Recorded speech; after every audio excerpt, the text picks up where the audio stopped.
Okay, so hello everybody. First things first, in the chat, let me know if you can hear and see this okay. Everything looks fine. And then we'll get going. So somebody say, yeah, that looks good, and you can hear me okay. We see you now. Yes, we can hear you clearly. Okay, wonderful. Hi everybody. Welcome to tonight's live guided meditation that normally would be taking place at Alembic. However, I am still recovering from an illness, so I'm still got a runny nose and a cough and stuff. So it doesn't seem fair to ask people to not come in when they're exhibiting symptoms, and then I come in when I'm exhibiting symptoms, So just to everyone has to play by the rules, and me too. So just and also to keep others from getting infected. So I'm at home, and that also serves as a warning that I might be coughing or blowing my nose or something in the middle of this meditation. That you could just think of that as your mindfulness bell. Um, So that's what's happening here. Thanks, everyone, for switching, and especially Katie for switching everything at the last moment, from doing live stuff at Alembic tonight to uh, coming from my home. So, um, with that all being said, let's get ready. We'll do our usual hour-long guided meditation, and then we'll do Q&As from the chat window, which we haven't done in I don't know, a year or something. So longer than a year. Konnichiwa, Lisa. Yes, I was in Japan. I just got back from Japan, and that was really cool. So let's begin the guided meditation portion. And as usual, because I'm doing this to the YouTube camera instead of live at Alembic, remember that I'm having to deal with looking at the screen and stuff. So I've got my glasses and I'm peering at the screen. But for you guys, it'd be much better if if you have glasses, take them off. There's no need to look at the screen. Just get yourself set up in your meditation posture on your meditation cushion and ready to go. So I'll just give you a moment to get prepared there. Get the apply butt to cushion, and be ready for the meditation to begin.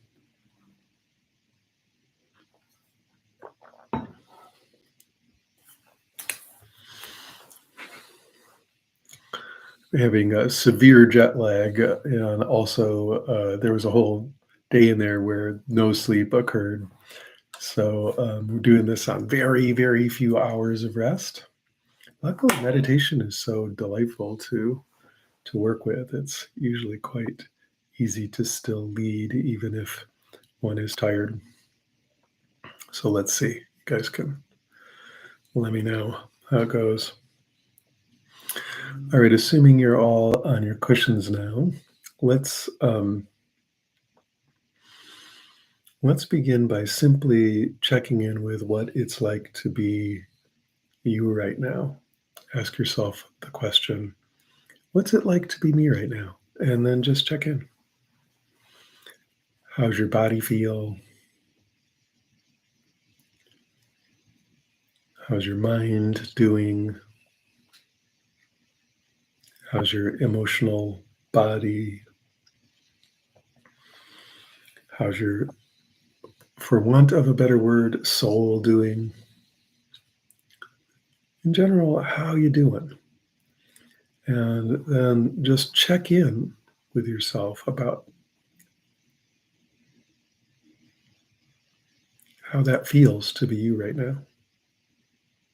Just feel it. Be it. Take it in. So often we're so externally focused on all the many tasks that we have at hand and all the things to juggle and all the conversations and all the people and all that, that we can kind of forget to check in with how we're doing.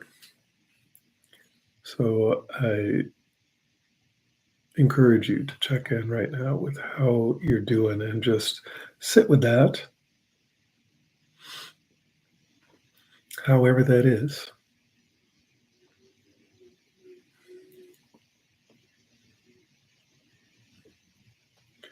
If you're kind of sick and tired, but sort of okay, then just let that be the way it is and let that be okay. If you're uh, thriving and doing great and having all kinds of positive energy, great. Let that be the way it is. Just be okay with however it is. Just let go of trying to change it or control it or manipulate it and just tune in.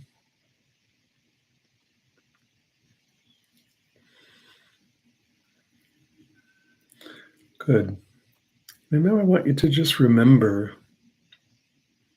why you're even meditating in the first place. Why do you meditate? Why are you doing this? Just bring that to mind. Oftentimes I'll call this setting an intention. Like, why are you meditating? But then people get really worried that they're going to have expectations. Like they think of having an intention as meaning like they're going to get fixated on their expectations. And I don't mean that at all. I mean, why do you meditate? Bring up the reason you go through this process and bring it up to really help to ground yourself in the practice, to help to remind you what you're doing here and give yourself a little more energy and a little more clarity and a little more focus simply by recalling why you do this. Okay, very good. Now, as usual, I want to begin from here with you just allowing your mind to be incredibly broad. Just allow it to be open like the sky. So we're not narrowly focusing down on anything, nor are we imagining that we're stuck in our heads, because the mind is not stuck in the head. So let go of that feeling that you're stuck in a little bucket, little bone bucket at the top of your spine, and instead just let the mind be really vast.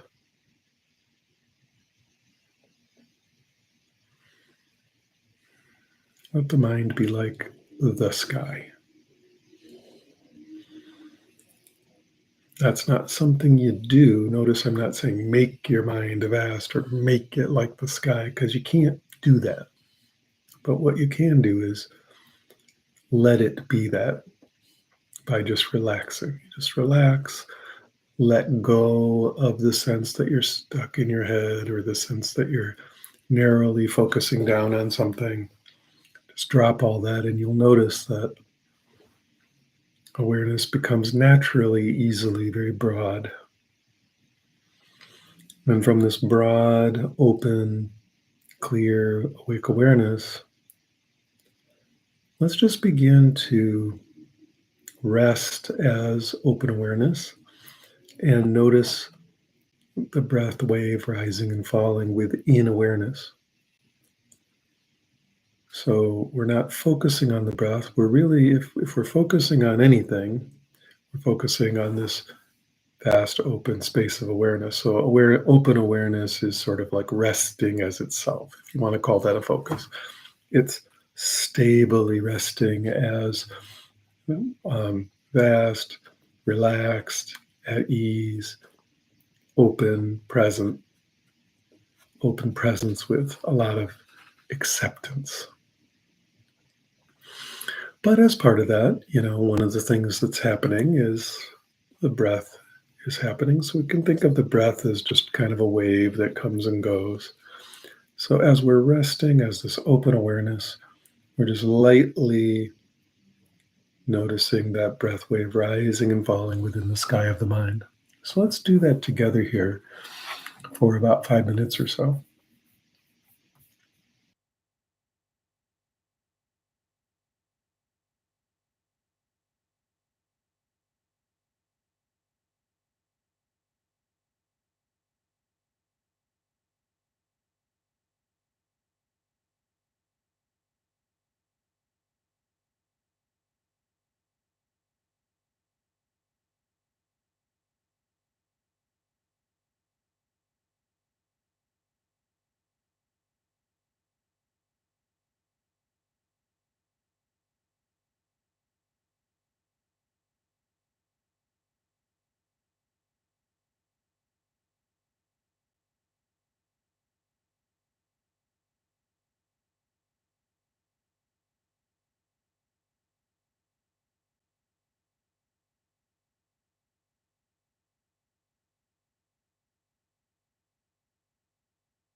Of course, not getting caught up in thinking, just setting thinking aside.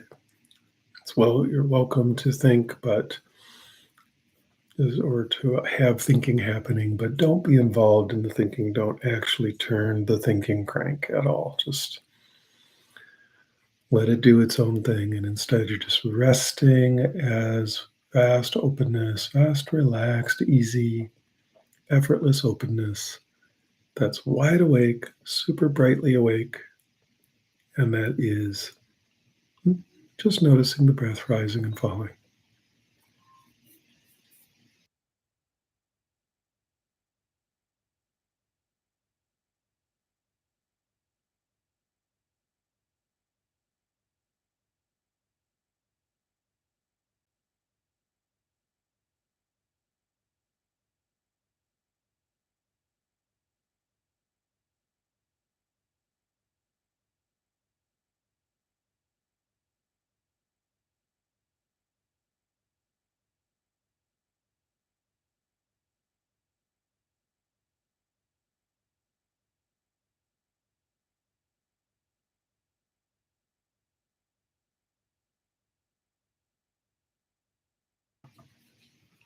Okay, very good.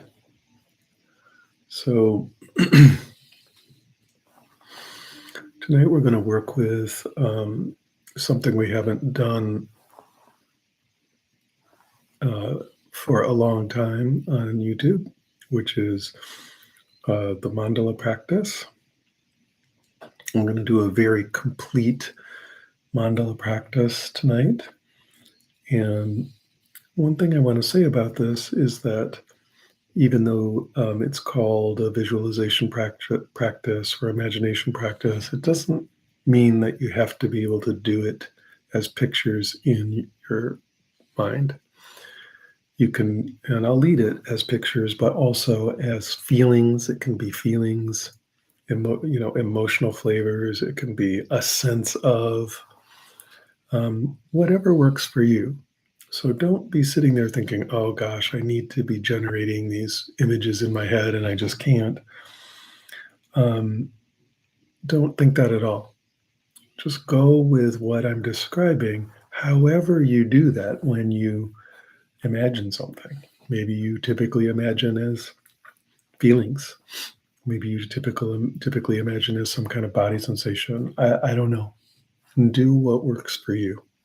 But we're going to go deeply, deeply into quite a full mandala practice that I've been doing a lot for the last many months and getting quite a lot out of it. And I realize I haven't done it with the group very much lately. And so I want to encourage you to take a shot at some mandala practice here. This is again kind of a longer version, and if it resonates for you, you can do a short version before your meditation each day. I really encourage you to actually. Okay, so we're going to do mandala practice. Remember, mandala is basically another way of saying circle. It's a special circle. So we're going to make a circle. In this case, a sphere, actually. So and I'll just say this once, because we have done mandala practice on other YouTube videos, this is the most up-to-date version. It changes a lot. Okay, so let's begin. And what I want you to do, we're going to do, it's going to get kind of interesting here. We're going to use the seed syllable from Hinduism and Buddhism. It's a strong Buddhist seed syllable usually. Hum. Okay? Hum. And I just want you to, you can intone the seed syllable hum, like that, hum, a couple times. And imagine in your mind's eye that it's going straight down. You don't have to point your head or anything. This is all imagination. Lots of meditation practices don't use the imagination, but the imagination is actually vital in meditation practice. So just imagine this energy of hum.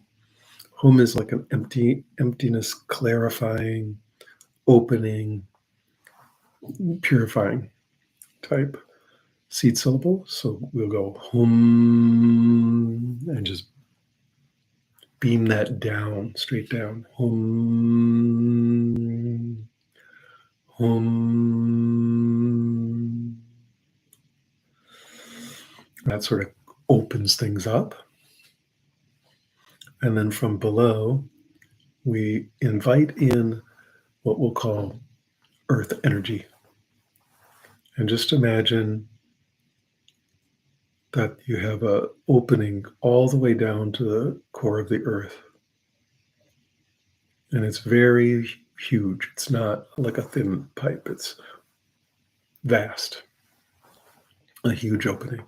And we just invite that earth energy up, up, up, up, up, up, up, up until it comes into the body and in to the abdomen. And we bring it into the lower dantian, into the hara. So just a few inches below your navel, but in the middle of your body, not on the front.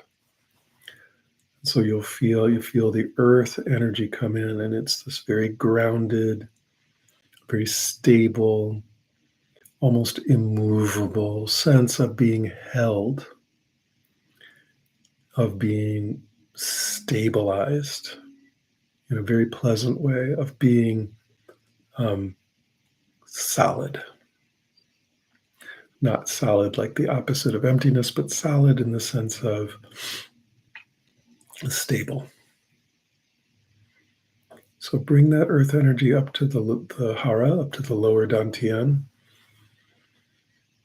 And if you want, you can just breathe it in a few times. There's really no visualization here. But if you wanted to, you could see it as a kind of light coming up into the belly, into the lower belly. And if you're very sensitive, you can feel the spot there. There's a spot called the lower dantian, actually, or we could call it the khanda. There's a spot that the energy will gather at. It's a very good place to feel that sort of like powerful, grounding, stabilizing sense of being held.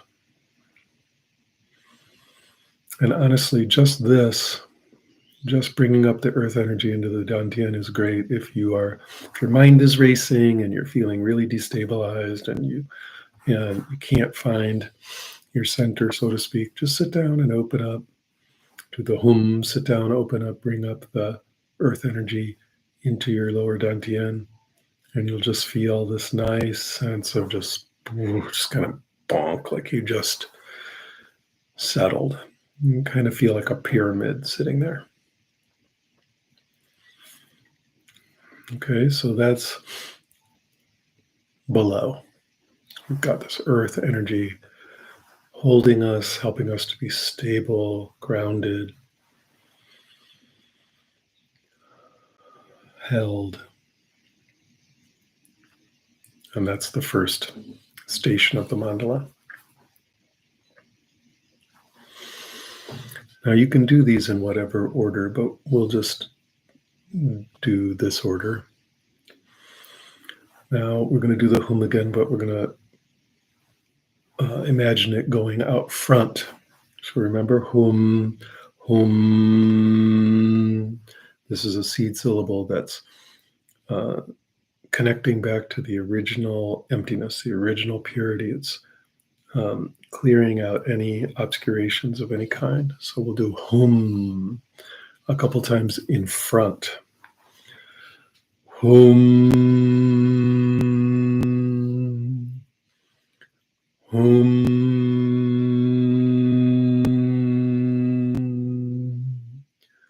hum.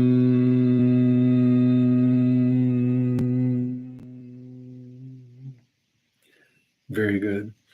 And just as a side note, I'm not asking you to, change your belief system or imagine this is real. It's real, but you don't have to think it's real. You can just do it as an imagination exercise. As I say, even doing this just as pure imagination is extremely helpful. So, hum out front. And then what I want you to imagine in front of you, again, it can be a feeling, it can just be a sense, or it can be actual pictures. For me, it's pictures and feelings and sense and all that. But any of those is fine. Your spiritual teachers.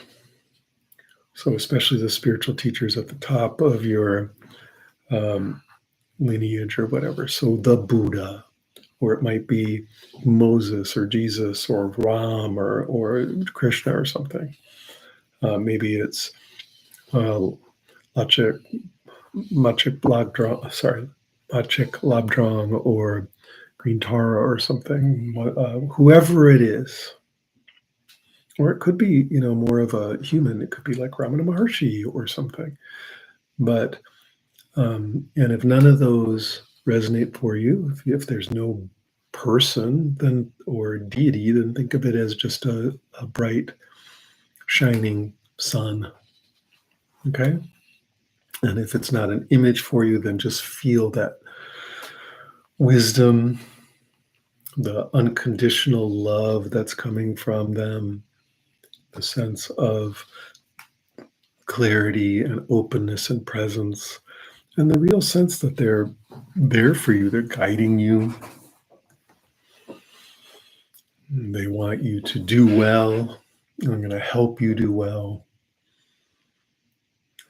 And that they are beaming the enlightenment energy into your being. Not just your mind, but your heart, your whole body. So just picture whatever you want to, and again, it can just be a feeling or whatever in front of you that you think of as the guiding light, essentially. And for me, it's actually a whole bunch of beings. But it could just be, like I say, it could just be the universe or whatever. But feel that now. Feel that presence, see that energy, and really feel the sense of like, oh, yeah, they're helping me. They want me to grow spiritually. They're helping move me towards deeper and deeper awakening. And I'm here for that. So feel that now.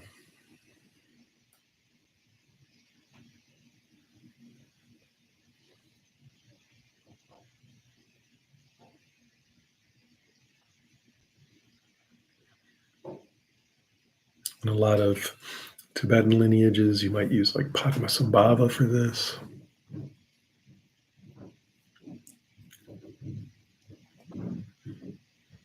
But I would guess many of us could get a lot out of using the image of the Buddha here. Whatever works. And the main thing is that these teachers, this teaching energy, this spiritual teacher energy, is not judgmental. It's not judging you or seeing your flaws or whatever. It's much kinder than that. It wants you to do well. It wants you to move forward. While it may point out places for improvement, the mood is always joyous. The mood is always kind of like on your side. So just feel that now. And if you're a little bit sensitive to this stuff, you can already feel quite a shift, I would imagine.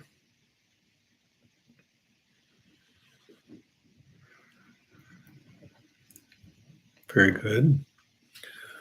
Now we'll leave that one there for now, and we'll move on to the next one. Actually, let's do one last thing. I want you to sincerely request. Once you get a sense of this being in front of you or this energy in front of you that is there to help, that is there for your spiritual guidance, once you get that real sense that they're present and the connection is there, I want you to make a sincere request. And remember, earlier we were like remembering what we're even meditating for. So request that. Like let's say you're meditating to get enlightened. And say, please help me to get enlightened. Make that request. Make it every time. Or to be a better partner, or to be a better whatever. Whatever your purpose is. These are your teachers. Ask them to help you with that every time. And thank them.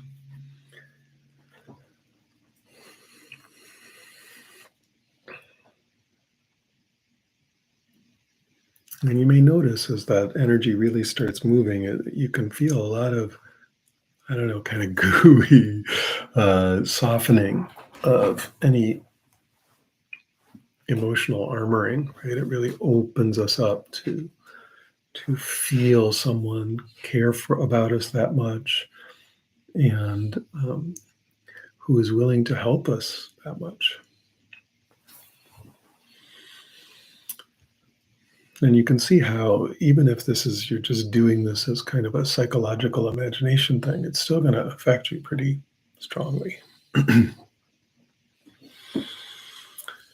Okay.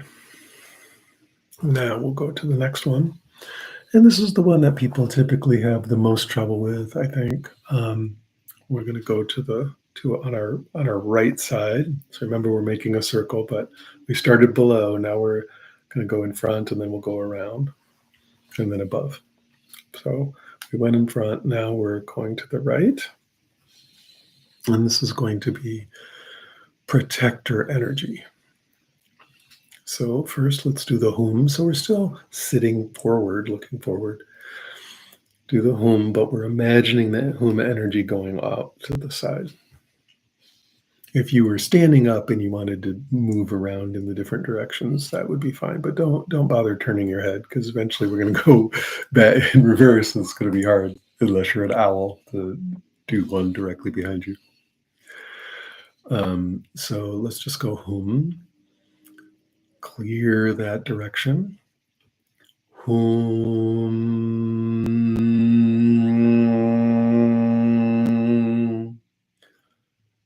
Home.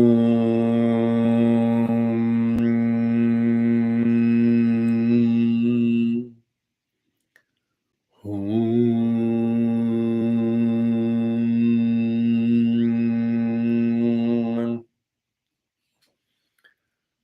Good. So we clear the direction off to the right.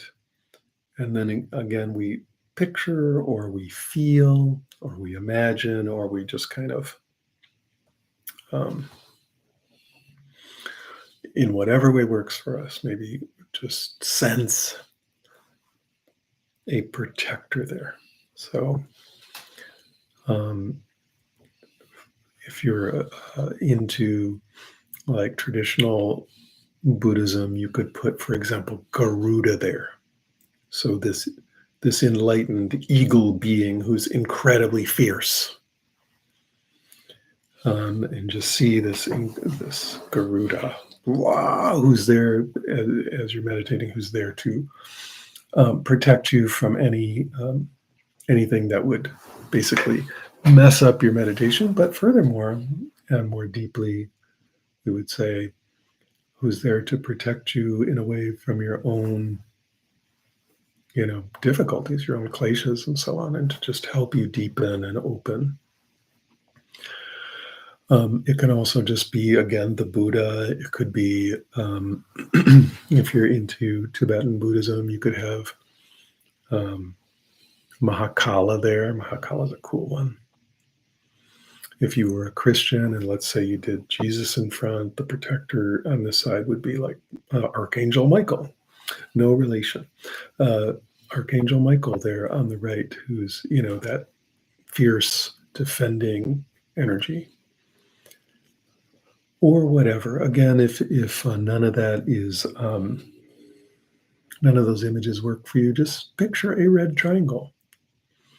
That fierce, sharp, red energy that is there to keep you safe and keep you on track and help everything to go well. And so I want, again, whether that's just a feeling, and the feeling is of this. Imagine having this really fierce friend, very, very intensely fierce friend who is on your side. And they're sitting right next to you. Every time you sit, you can, to a certain extent, you can relax more because they got you covered. Right? They got it covered. And so picture that being.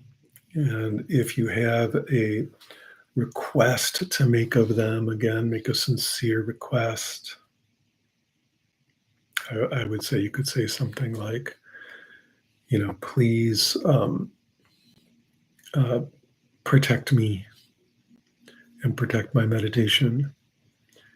And I'll just put it in this funny way, protect me from my own mind. Of course, there's nothing about our mind that really we need protection from, but it's just a way of saying, help me to stay on track with my meditation. And just feel how good it feels to have the earth energy stabilizing and the teacher energy that's really trying so hard in such a beautiful way to help us. And then that fierce protector energy that's making sure we're safe. And especially if you've got, trouble feeling safe when you relax, having this protector energy there or protector being or just even the sense of protection can really help, can really let another little knot of tension untie and release and relax and let go. I really like the protector quadrant. So just feel that for a minute.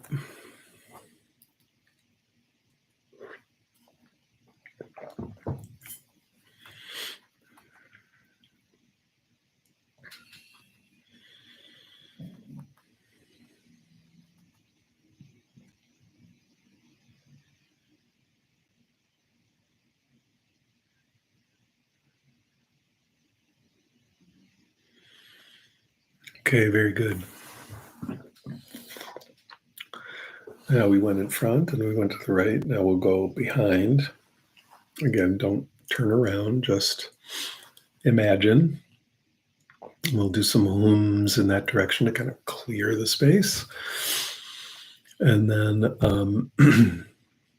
we'll do our visualization. So let's begin with hums.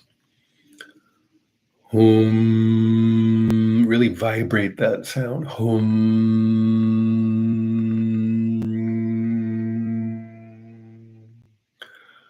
Hum.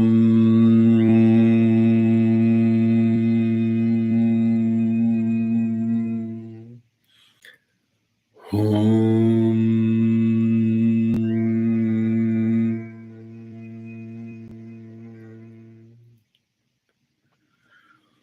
Good, that clears that direction. And now what I want you to bring up here is a sense of the ancestors.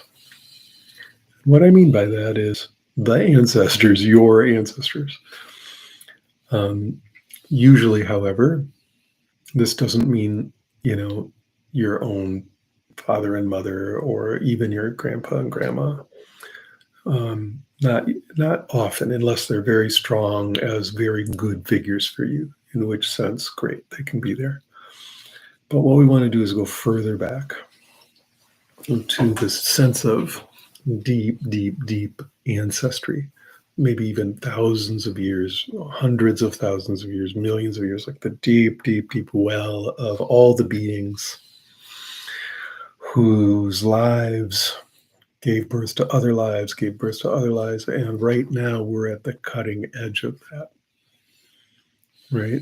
We're the living part, and we have this huge pyramid of ancestors behind us, some of whom are named, some of whom are unnamed, some of whom we might have really difficult relationships with, but then there's so many thousands upon thousands of others who have been ancestors so long they're all healed and essentially enlightened. And there may even be animals back there if you go far enough. Of course there are, and so on. So I want you to think of it as more like ancestor energy, where you've come from. If the spiritual teachers in front are where you're going, they're leading you into your awakening, they're leading you into your enlightenment. The ancestors are all where you've come from, literally, all the beings who gave birth and raised children, raised young, who eventually ended up giving birth to you. And so the thing is, especially if we go back far enough into like this ancestor energy, which is almost more like just light. Okay, it's almost more like light. We can start to feel a sense of just being loved, like you would love a child. They love you. You are, in a sense, their great grandchild, right? They are great, great, great with some number of multipliers in their grandchild. And so there's a sense that they just love you like someone would, like a healthy, let's say, like an enlightened parent would love you. So feel that enlightened parent energy, fully awake, totally sweet, and completely genuine love for the little baby you that's coming from this incredibly vast and ancient lineage, or we could say lineages, that you spring from. And just feel that back. Feel your love for them. Again, even if recent ancestors are troubling, they might not be, but they might be. If we go far enough back, it's like, oh, okay, you guys are fine back there. It might take, it might not be the last 100 years or even the last 500 years, but if you go back far enough, they're going to be fine.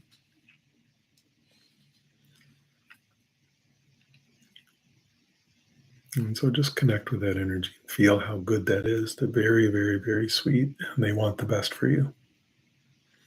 And in essence, they're helping you move forward, just as the spiritual teachers in front are bringing you forward. The ancestors are like almost like patting you on your butt as you run to the bus on the first day of school. They're helping you forward. And so just feel the sweetness of that ancestor energy. It's also deep. I mean, they're not um, lightweights. If we go far enough back, they're awake, very, very awake.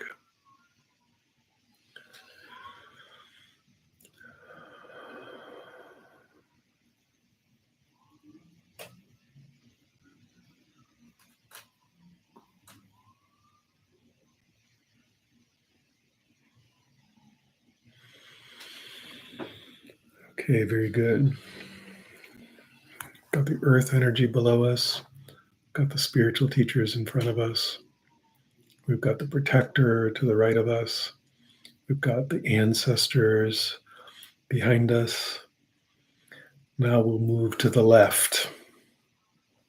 Okay, so to the left where the heart is, let's do our hums off to the left to open up that space. I hope you're feeling how powerful the hum is to kind of like clear the decks.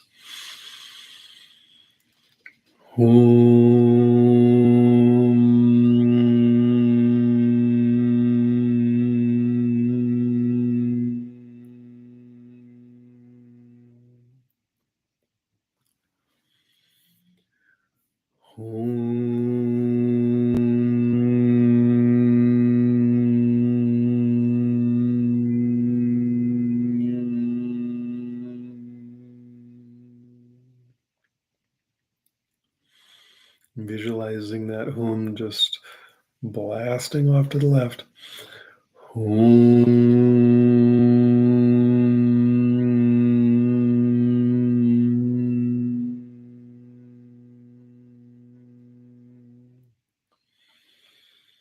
And just clears the mind completely, clears the space. And now I want you to bring to mind, this is on the heart side, this is on the left, so it's a being of compassion or love. It can just be your friends and pets and people you love, or it can be, I would recommend using, if you're a Buddhist, something like green Tara, like powerful, or Avalokiteshvara, powerful incarnation of compassion. So let's say you're using green Tara, just picture or feel or sense or imagine, whatever. It can be however you want it. Green Tara there. But I want you to have a clear sense of that deep, deep, deep, deep, deep heart opening love. Like real love that just melts your heart. And that you beam the love back. You feel that love coming at you and you take it in and it's so good and you beam it back. And for example, if let's say you're using green Tara there, then you could do green Tara mantra. Om Tara Dudara Dure Svaha. Om Tara Dudara Dure Svaha. Om Tare Dudara Dure Svaha. Like that, or whatever. If you're, I guess I've gone down the road of Christianity. If you had like Jesus in front and Archangel Michael on the right, you could put Mother Mary on the left, right? That would be that compassionate energy. Or you can put whatever image works for you as an incarnation of love, a real sense of just love and kindness and caring and compassion. And just let that fill your heart and let your heart really, really open and feel the heart energy shining.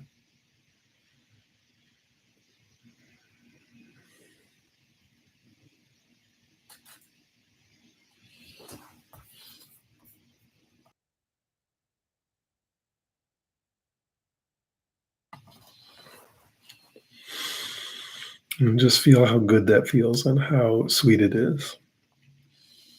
And again, let's make a request of whoever is there. Let's say Green Taro, but whoever you have there, requesting to open your heart to feel more love, to feel more kindness and compassion, to be more tolerant and more forgiving, and to really feel how that affects your heart when you ask that, and let your heart be affected. Let it open and just wish, again, feel the love and kindness beaming back. Take it in and beam it back. Take it in and beam it back. It's very strong. Okay, good. So in terms of kind of the usual 4 directions thing, we've done the front, the right, the back, and the left. So that's in one way a circle, but we've done another kind of circle too, because we went from earth below, right? We started there. And so now we're going to go up above. So our last direction is up above. So we're going to do 3 hums in the upward direction, again in imagination.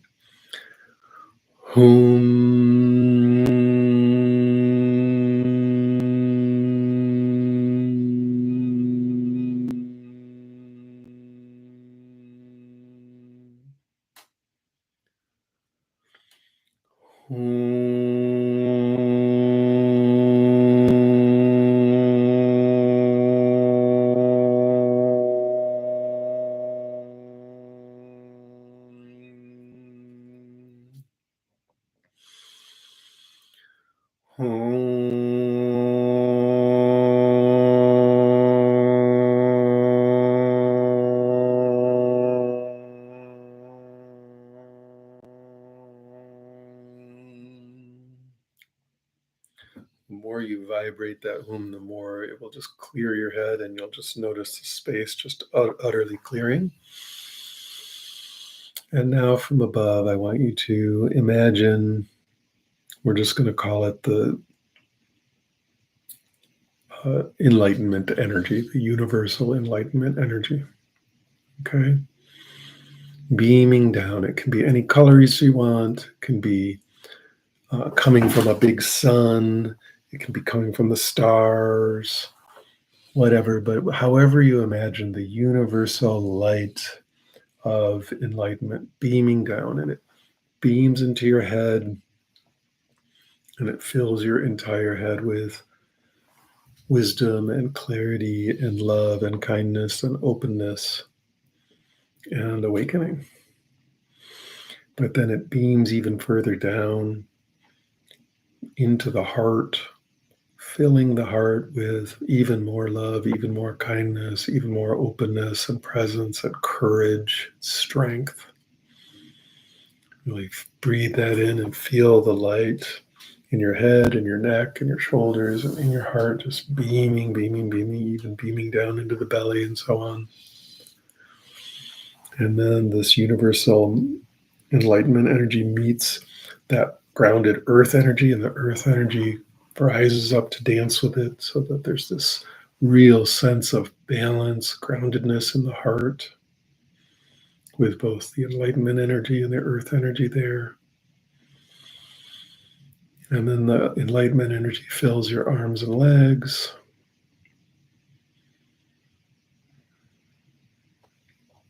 And you just picture the feeling of being filled with awakening, filled with wisdom, filled with clarity, filled with enlightenment.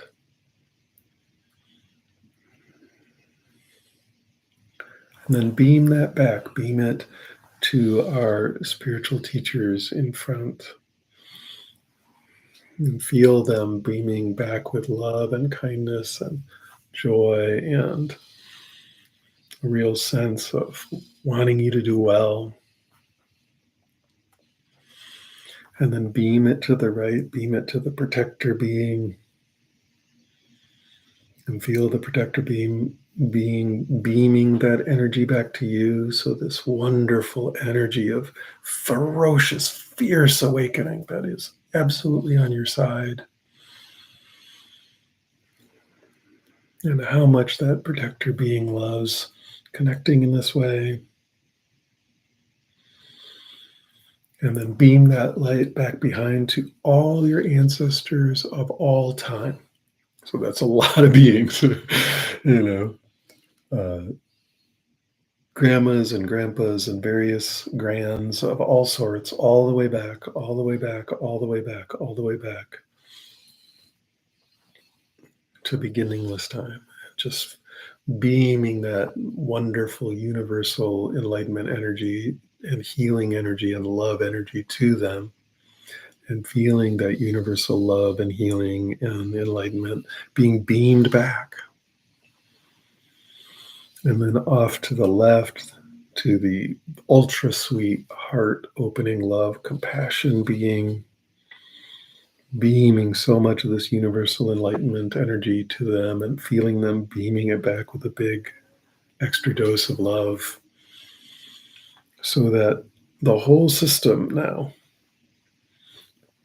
we can even beam it upward back into the universal enlightenment energy and feel it even more coming down, more filling us, more beaming in all directions, and just feel all that system waking up, waking up, waking up, opening, heart opening, feeling the heart opening, the love, the kindness, the connection, the caring.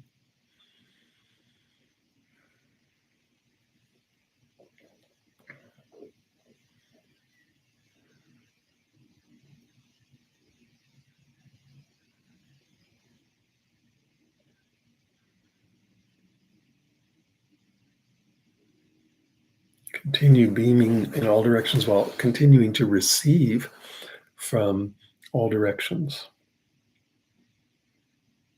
Everything centered in the heart, the earth energy coming all the way up, the enlightenment energy coming all the way down, all the energies from all the circle around, present, all meeting in the heart.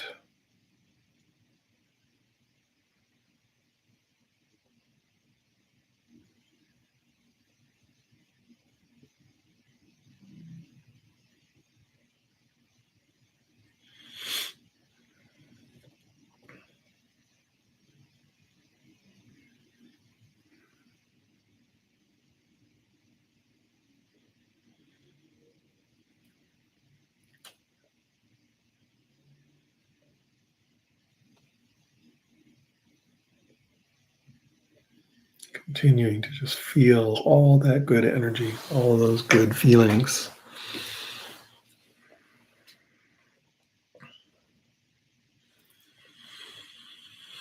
And now give thanks to the universal enlightenment energy. Give thanks to the heart opening compassion being. Give thanks to the ancestors. Give thanks to the protector being. Give thanks to the teacher beings. Give thanks to the earth energy. And let's just let all that go. Completely let it go and just rest now again, simply as sky-like awareness, boundless awareness, just simply awake, simply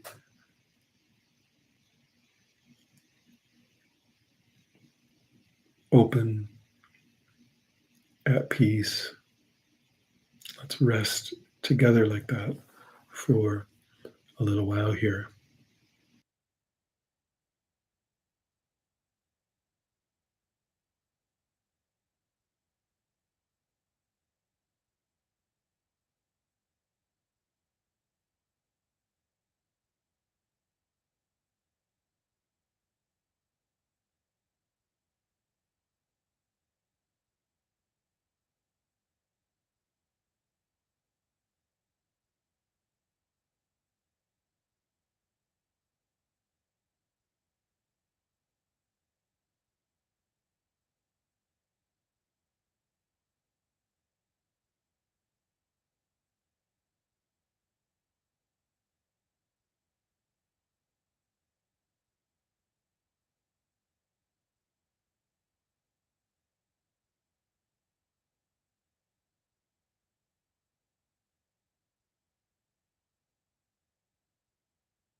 completely relaxed, completely open, wide awake,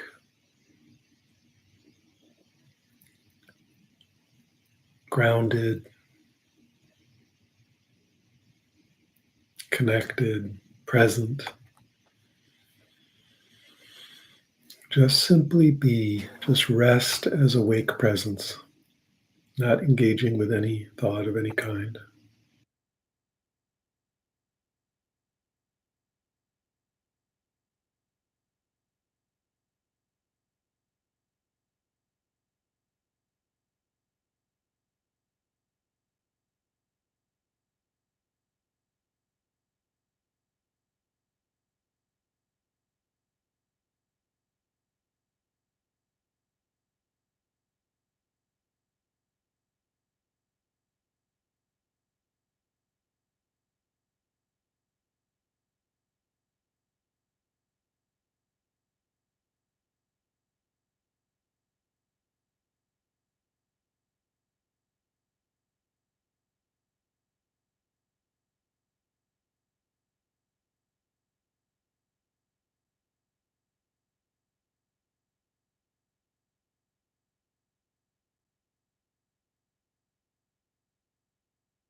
Okay, everybody,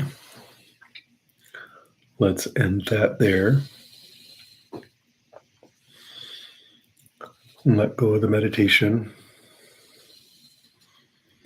and feel free to move and stretch.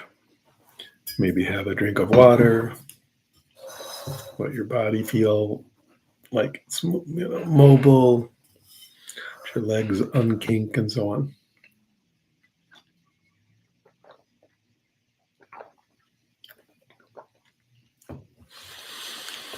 And, thank you for joining me in Mandala practice. I really like doing that.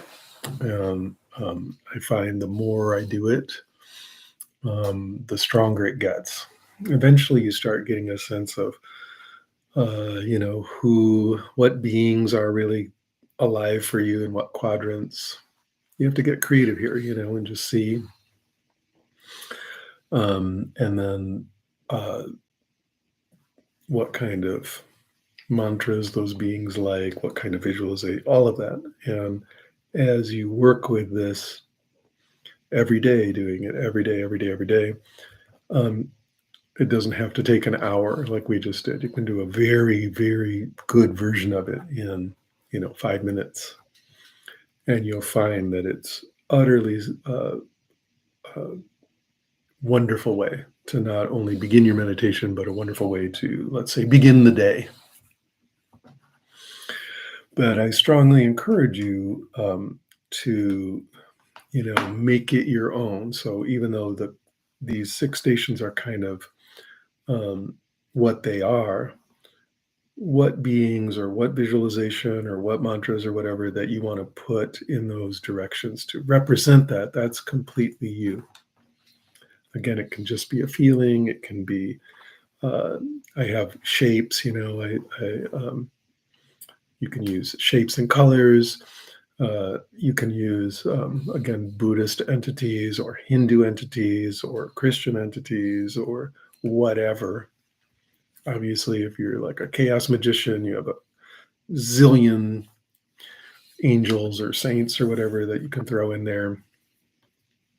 And if you are doing, let's say, just psychological stuff, just meaning, not kind of getting into the mystical side of it, but just the psychological side of it, then just use psychological archetypes that are active for you, that really have a lot of resonance. You can use dream figures, you can use drawings, I mean, get very, very creative with this, and you find that it's just the more energy you put into it, the more alive it becomes, and also the more effective. Very, very effective. Again, so that over time, just sitting down and doing a nice 5-minute version of it will shift everything and make your ooh, that camera thing does something wild. Make the meditation that follows really, really powerful. But you don't have to use it only for meditation. You can even just use it as a way to start your day. So the mandala practice, I really can't recommend it strongly enough. And one of these days we'll do a mandala weekend or something where I really go into, because I take it much, much further than this and can show you ways to make it a lot more powerful, and also to kind of help you to make it your own. So I look forward to doing that. And in fact, please remind me, we'll put up a sign up sheet for people who are interested in being notified about when mandala practice gets put out there, or meaning when there's going to be a mandala workshop or whatever. So very good. Let's open up the chat for questions about mandala practice, questions about meditation, questions about spiritual stuff in general. And I'll do my best to answer your questions. As usual, parading my ignorance in public is my spiritual practice. So let's see how we do here. The first thing that looks like a question is, I think this is a question, talk about daydreaming, what to do. Well, you, in this case, daydream in the direction that the guidance of the mandala practice is turning you towards. So, if imagination is already happening, just imagine, in the direction of protector entities. Keep bringing it back to the theme, bring it back to the theme, bring it back to the theme. As you do mandala practice more and more, you will find it becomes a very strong, I almost never use this word, but concentration practice. It's very good for stabilizing attention, because you're really, even if you're not doing visuals, you're just intending strongly and holding feelings and stuff, so that it stabilizes the mind. In case you're wondering, I've got this continuity camera, right? It's a thing that you use your phone as your camera. And Let me see. I'm going to make one change there that might stop it from doing that. Let's see.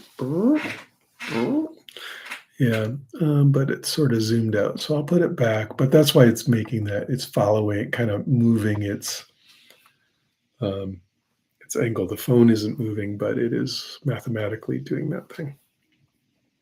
So anyway, that's what's going on with that. But yeah, so the answer to the daydreaming question is always, well, just recognize that you're daydreaming and come back. Recognize that you're daydreaming and come back. But we could do something different here, which is recognize that daydreaming is imagination. So use it to help energize and empower the mandala. So that if it's just running away into the imagination, it's running away into the imagination in the theme of that direction. Okay. Otherwise, maybe you're just tired. So open your eyes and so on. I can do the whole visualization with my eyes open, so it's um, uh, easier to stay wide awake. Sometimes for people, if they close their eyes and they're visualizing, you can start to go into kind of a sleepy, dreamy thing. And so you might want to visualize with your eyes open if you can.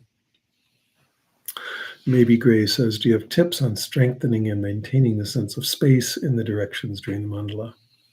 I'm not sure I understand the question. Um, are you saying you want the space to be big out there in that direction and how to do that? Or are you asking something different, Gray?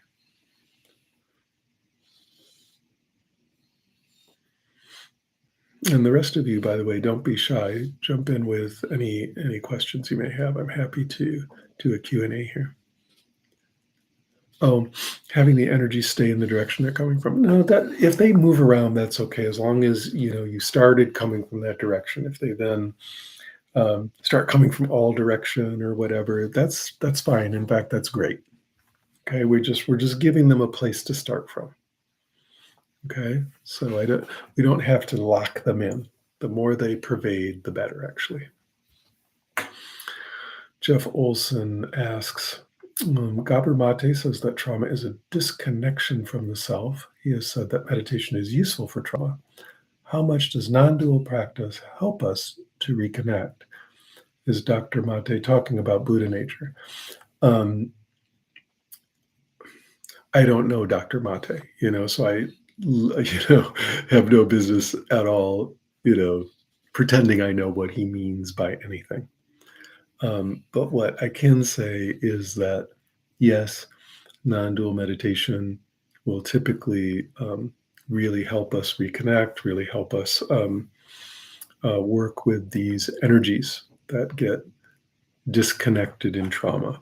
On the other hand, if you're kind of like actively traumatized, you want to be really, really, really careful and super gentle with yourself, and maybe do usually if I'm going to do something intense, I'll warn people, but we want to make sure that we are not every time we sit down to meditate re-triggering, right? So you'll know if that's happening. I would say in terms of your question about the Buddha nature, I don't know about Dr. Mate, but I would say yes, the Buddha nature is there when we meditate in a non-dual way. We get more and more in touch. I mean, you may have noticed this whole mandala of beings, if we kind of like rest in that as a whole engaged, active community of beings, that in a sense has a feeling of the Buddha nature, right? It's got this real sense of awake, kind, connected, compassionate, caring, enlightened energy. And that's very good for all our parts and for all our issues. Again, I can't claim that it has any effect on trauma, but see for yourself. You just want to make sure that, again, if you're getting real, if you notice something's coming up, then you might want to not do that meditation. Coming up in a difficult, negative way that is obviously trauma-based, then you might want to stop doing those meditations for now and go work with a trauma therapist. And then when you are have adequately healed those, because they will heal, then you can re-engage with the meditation. Grant, how do I disengage from thought when the processes of thinking feel so automatic and compulsive? Sure. Well, no one said disengage means stop it, right? I often find it difficult to observe thoughts without getting caught up in them. Well, we weren't observing them in this meditation, right? So, yes, they're automatic, and yes, they're compulsive, but that doesn't mean we're engaging with them. So, on the other hand, your question makes perfect sense. I mean, we're used to being interested in our own thinking, and we can often feel that we are our thinking. But this is the point of meditation, Grant. It's not the only point. Let's say it's one of the points. It's one of the ones you can learn early on, that you are not your thinking. And so the thoughts can just do their thing while you just rest as awareness, because you aren't them. And so the more you just practice letting them kind of toddle along, the more you'll notice that you're still there when no thoughts are happening. And then thoughts are happening, but you're not engaging with them. So they're doing their thing, you're not engaging, you're still there. What is it that's there? Right? This spacious awakeness that isn't a thought. And so you just have to practice. You practice not engaging, practice not engaging, practice not engaging. But we're not stopping the thinking. That's a big, important point. Michael, hi, Michael. Do you have any tips for mantra meditation? I practice TM, but many have told me I'm not supposed to say it in our head. No, you are mantras when they're the most powerful. We say them. If you're going to do mantra meditation, it's most powerful when you do it mentally. Okay, and just let the mantra say itself, and just let it just resonate, resonate, resonate. Okay, I've done lots and lots and lots of mantra meditation, and it can be super powerful. But especially when you bring it in and you're just allowing it to just resonate your being. I don't know how helpful that is, but I would recommend doing it silently. Philo King says, recently I've been drawn to feel the space behind me when I'm sitting. I feel like there's a certain area I'm trying to get in touch with. Do you think it is somehow related to this practice? Only in the sense that part of the practice is to notice the space behind you. Space behind, there's a whole category of practices that deal with space behind. And they're really good for using the space behind is really good for getting in touch with emptiness. It's really good for getting in touch with non-duality. But for now, don't make it into a thing like there's some special thing in the space behind. Just simply notice that you feel like feeling that space back there. So just let that happen. It's no big deal, right? I'm not sure how would you recommend sensitivity means. So we'll go to the next question. All feeling or energy seems stuck in the head, upper dantian during my sits, including this one. Any tips for trying to feel anything in the other dantians? Yeah, don't try to feel. Take that energy that's stuck up in the head and just pull it down into the lower dantian mentally. That's the entire thing you do. Feel all that stuck energy, pull it down, bring it to the lower dantian, and then you're fine. Okay, so you just get used to bringing it down. And if it scoots back up, you just bring it down. And eventually it will just stay in the lower dantian. I see, Jamie, we've got the second part of your question there. How would you recommend sensitizing to the dantian? By doing the practice. Just open up to the earth energy, feel it come into the dantian, and eventually you'll notice there's one spot in there where it feels like the energy gathers. And it's a few inches below your navel. Just my mind following this, just communication, any advice. I would just say, um, relax the body in all the directions. So if it starts to tense up, just hum and relax that direction. Hum and relax in that direction. Okay.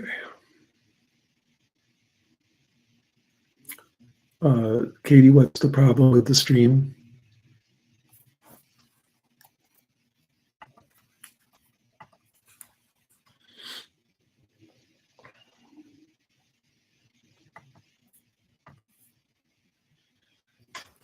Let's see.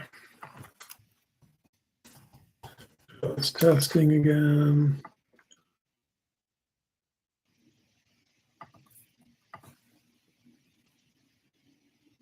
Slow but audible. Okay, well, we're almost at the end here. Hopefully it was okay up till now. Let's end the questions here and just do a quick ending. Okay. And thank you everyone for your questions. So, as you know, normally I do this these days on Thursday night at the Olympic in Berkeley in real life. And tonight we're doing it from me basically in quarantine. So that's why I'm doing it at home. But I want to remind you that the Olympic exists. It's where I normally teach in person. And I'd love to see you there physically, if it's physically possible on Thursday nights to come on down. That would be great. And that, of course, we also beam the Olympic meditations live, my meditations live to the world through YouTube also every week. And so if you've been joining us on YouTube, thank you. It's really wonderful to be able to, do one with you tonight where I can see you in the chat stream and so on. Olympic is an interesting place. Remember that it is a nonprofit. So we rely on donations to keep going. And we have a building, and we have electricity bills, and we have heat bills, and we've got to keep people working, and we've got a lot of stuff going on. And so if you are,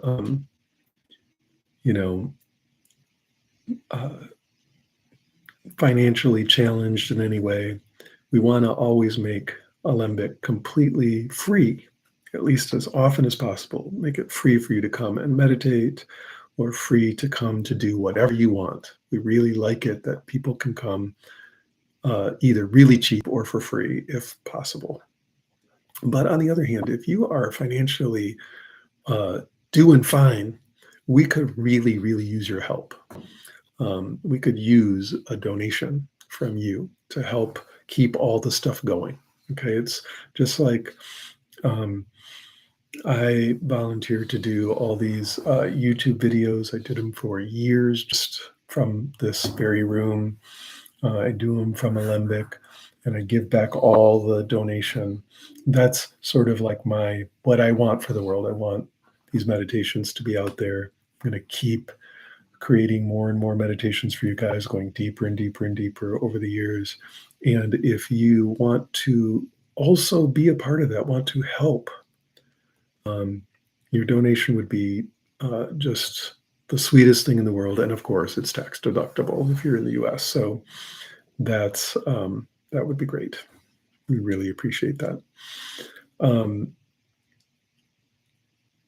as I mentioned, any donations to me that come during the Olympic hour or whatever are I just give back to the Olympics, so they're effectively doubled. Okay. I'm gonna just pause here and say, first of all, Katie, is it stuck still, or slow, or is it doing okay?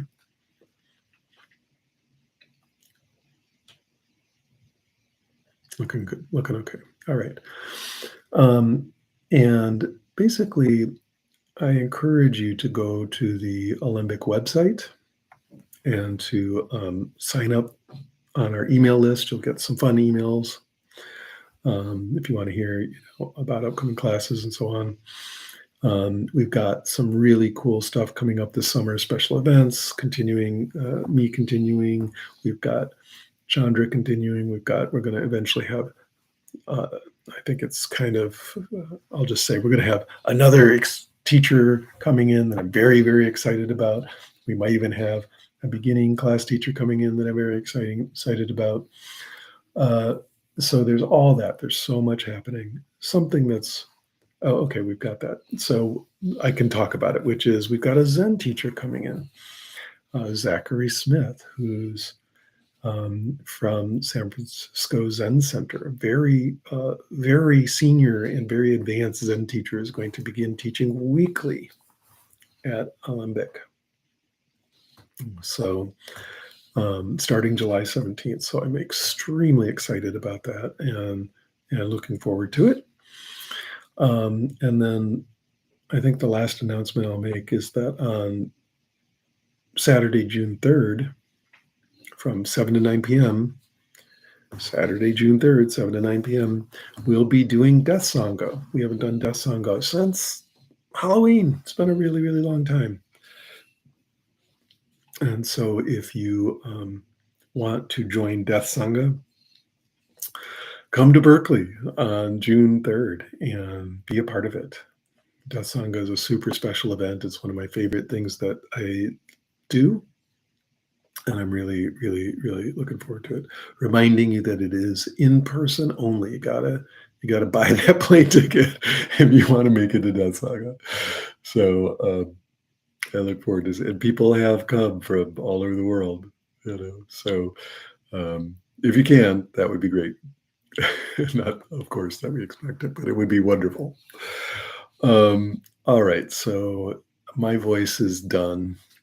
And I think we got through everything that must be gotten through. If not, it's probably there in the chat window. I'm sure Katie was hyper diligent about getting all that stuff in there. Thank you, Katie. Thank you so much.